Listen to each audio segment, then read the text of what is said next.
des prises en charge scolaires pour les élèves de la commune de Yopougon. L'initiative de la mairie vise à soulager les parents pour la scolarisation de leurs enfants.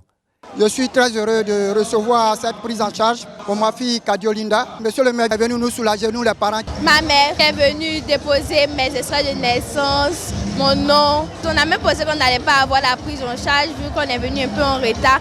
Ça a été une surprise pour moi de voir que j'ai eu la prise en charge. C'est vraiment très bon d'avoir cette prise en charge là. Ça soulage vraiment les parents, surtout moi mes parents parce qu'on n'a pas de moyens. Au total, 5000 prises en charge sont disponibles en ce début d'année scolaire. Le donateur, le maire de la commune Adama Bictogo, prévoit une augmentation du nombre. Cette année, c'est 5000, mais nous devons viser 10 000 l'année prochaine. Il y aura donc 10 000 familles qui vont bénéficier l'année prochaine. Pour accompagner la cérémonie d'aujourd'hui, nous allons à nouveau étudier 1000 cas nouveaux pour passer de 5000 à 6000 d'ici le 15 novembre. En plus des élèves du secondaire, les apprenants de l'enseignement supérieur vont bénéficier eux aussi de prise en charge grâce à la collaboration avec une université privée. J'ai donc décidé d'offrir 200 prises en charge aux enfants qui ont eu le bac pour pouvoir faire des cours de sciences éco et de droit dans cette université. Les prises en charge distribuées concernent 68 écoles secondaires, 15 établissements supérieurs et 2 centres de formation qualifiantes.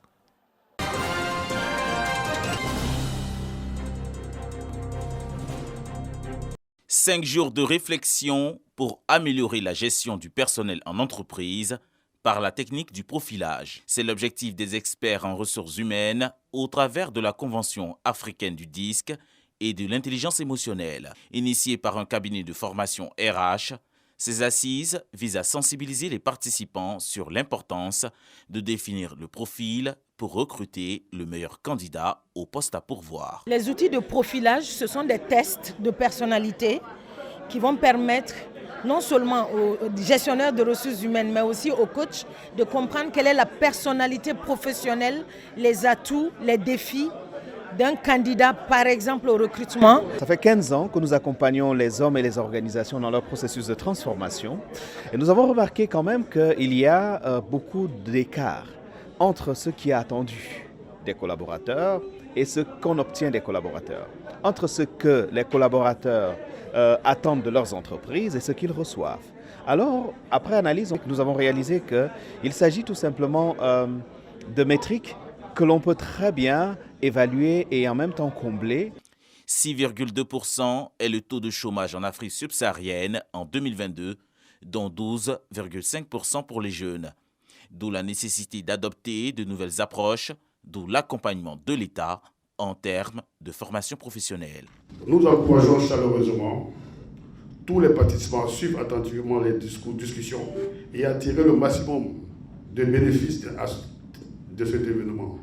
Les connaissances partagées ici contribueront, nous en sommes convaincus, à améliorer la gestion du capital humain dans nos organisations africaines. Des masterclass et des panels sont prévus pour favoriser la création de réseaux et de partenariats pour l'optimisation du capital humain en entreprise.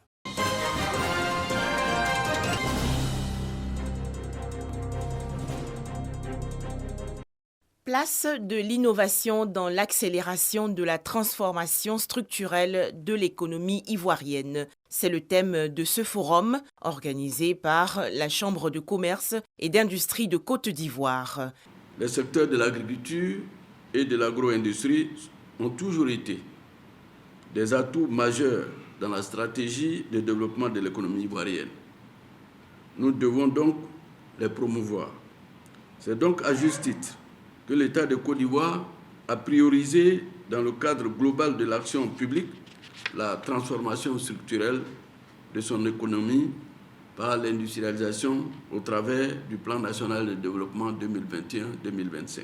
Des experts économistes nationaux et internationaux planchent sur le sujet. Selon le professeur Alban Aouré, enseignant-chercheur à l'université Félix Houphouët-Boigny de Cocody, pour accroître la compétitivité de son économie, la Côte d'Ivoire doit renforcer son industrie manufacturière. Industrie basée sur le secteur agroalimentaire. Lorsqu'on parle de transformation structurelle, nous passons d'une économie dominée par l'agriculture à une économie dominée par l'industrie, généralement, ensuite par les services.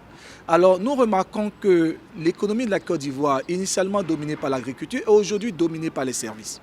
Les services et la part de l'industrie dans l'économie oscille entre 20 et 30%, ce qui est insuffisant en termes de dynamisme. Alors il faut aller plus vite et accélérer cette transformation structurelle, cette industrialisation. Cela tient d'abord à ce qu'on appelle tout simplement le cadre des activités, dans le climat des affaires.